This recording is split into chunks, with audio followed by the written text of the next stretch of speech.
परमेश्वर को महिमा हो। मेरा प्रिय मित्रों, आप सभी की जय मसीह की। आज एक और नई मिशनरी का बताने के लिए आपका सामने मैं प्रस्तुति हूँ। मेरी स्लेसर के प्यार से नाइजीरिया पूरा बदल गई। एक दुबली पतली गरीब लड़की थी मेरी स्लेसर। परमेश्वर का काम के लिए कुछ भी चीज कमी नहीं होता है। परमेश्वर के वचन में लिखा है, पहले कुरिन्थियों पहले अध्याय 27 वचन में, परंतु परमेश्वर ने जगत के मूर्खों को चुन लिया है कि ज्ञान वालों को लज्जित करे, और परमेश्वर ने जगत के निर्बलों को चुन लिया है कि बलवानों को लज्जित करे। ये वचन सचमुच मिशनरियों का जीवन में होता है।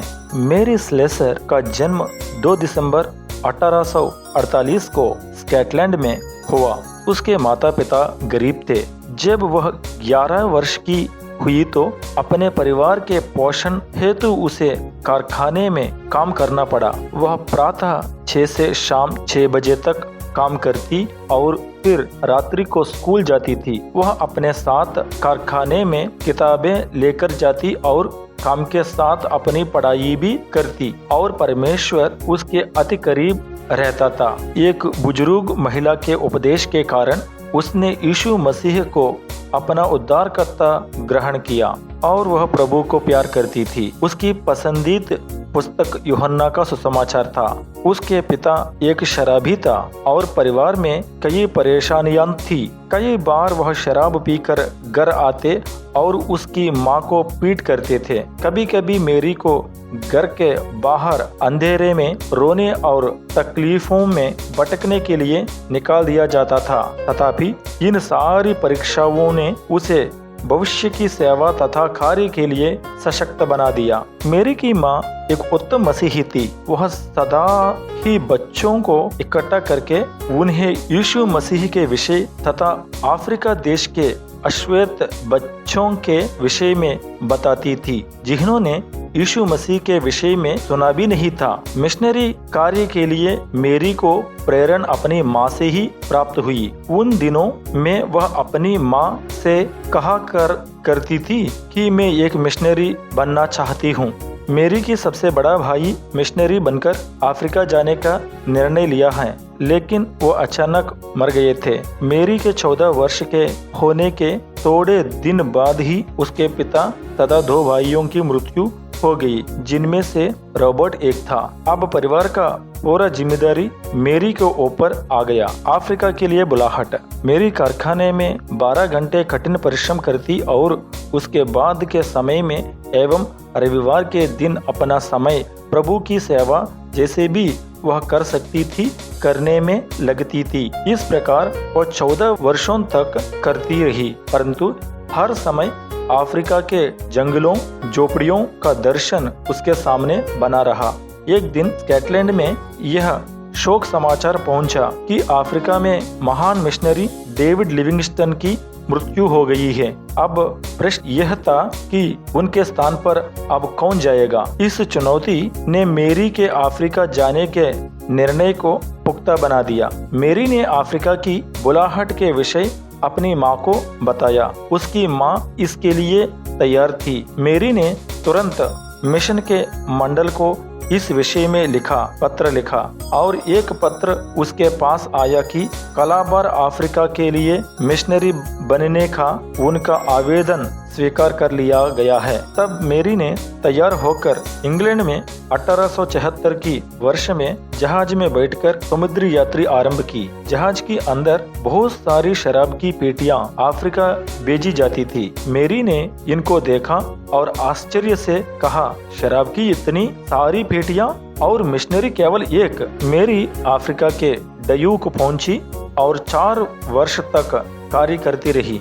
भाषा सीखी और लोगों को समझती रही। उसने अफ्रीकी लड़कियों से परिचय बढ़ाना शुरू किया और शीघ्र ही उनसे दोस्ती कर ली। अफ्रीका में डयूक एक अंधकारमय महाद्वीप।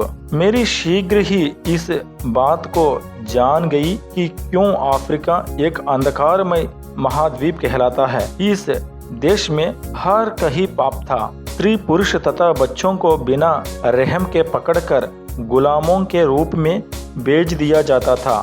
जहां उनके साथ जानवरों से भी बदतर व्यवहार किया जाता था। यहाँ पर लोग हमेशा ही दुष्टात्माओं के डर में जीते थे, क्योंकि लोगों की मान्यता थी कि दुष्टात्माएं प्रत्येक पेड़ और तालाब में निवास करती है। जब किसी मुख्य की मृत्यु हो जाती तो उसकी पत्नी तथा बच्चों के सिर कलम कर दिए जाते और सभी को एक साथ दफना दिया जाता था, ताकि मुखिया के साथ उसके प्रियजन भी आत्मालोक में उसके संगी बने। औरत जुड़वा बच्चों को जन्म होता तो उनको भूखे तेंदुओं के आगे मारकर फेंक दिया जाता था, इस विश्वास के साथ कि इनको दुष्टात्माओं ने भेजा है। जन्म देने वाली माँ को जंगल में अकेला रहने हेतु भगा दिया जाता था। इन लोगों ने कभी भी यीशु मसीह तथा उसके प्रेम के विषय नहीं सुना था। वे इस बात से अज्ञान थे कि यीशु मसीह उनको पापों से बचाकर आनंदित और पवित्र जीवन जीने योग्य बना सकता है। माँ स्लेसर। एक दिन मेरी ने सुना कि एक अफ्रीकी महिला ने जुड़वा बच्चों को जन्म दिया है, तो इन बच्चों को क्या होगा, यह सोचकर वह दौड़कर उस झोपड़ी में पहुंची। उसने वहां की वृद्ध महिला से पूछा कि इन बच्चों के साथ वे अब क्या करेंगे। उसने कहा कि हम इनकी कमरा तोड़कर झाड़ियों में फेंक देंगे। इनमें से लड़के को रिश्तेदार ने चुराकर मार डाला, परंतु लड़की को मेरी ने अपने अफ्रीकी परिवार में प्रथम बच्चे के रूप में गोद में लिया। मेरी दूसरे क्षेत्र में सुसमाचार प्रकट करने के लिए गए थे।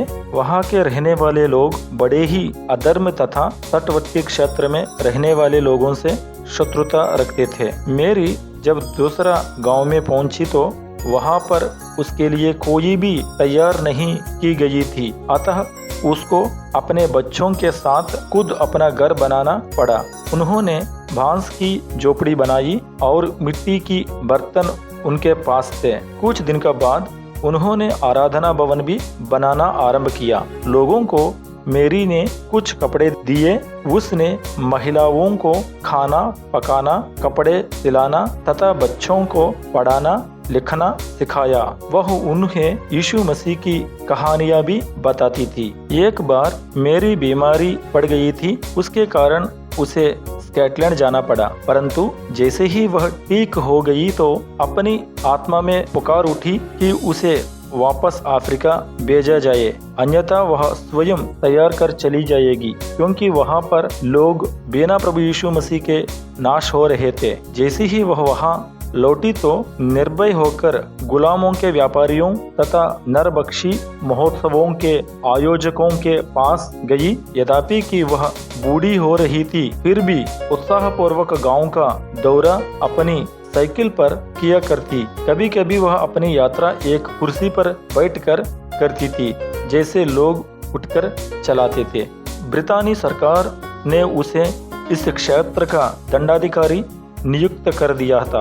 अपने इस पद के द्वारा उसने ब्रितानी अधिकारियों और अफ्रीकी लोगों को प्रभावित किया कि वे यीशु मसीह को ग्रहण करें। मेरी स्लेसर महिमा में प्रवेश। मेरी स्लेसर अपने स्वदेश लौटकर नहीं जाना चाहती थी। उसकी इच्छा थी कि अपनी अंतिम सांस तक वह अफ्रीका में ही कार्य करती रहे, यहाँ तक कि बीमारी वृद्धावस्था भी उसे रोक ना पाई। जब कभी वह बीमारी के कारण नहीं जा पाती तो अपने बिस्तर पर लेटकर प्रार्थना करती रहती थी। अंततः 13 जनवरी 1915 को उसने अपना परमेश्वर के पास चली गई थी। अपने बिस्तर पर बाइबल हमेशा ही रखती थी, जो इस युद्ध में उसकी निरंतर साथी बनी रही। प्रिय मित्रों, आपके जीवन भी इस तरह औरों के लिए आशीष बन सकते हैं यदि आप अपनी योग्यताओं तथा आने वाली रुकावटों की चिंता किए बिना हर समय यीशु मसीह के पीछे चलते रहे। परमेश्वर आप सबको आशीष दे। आमीन।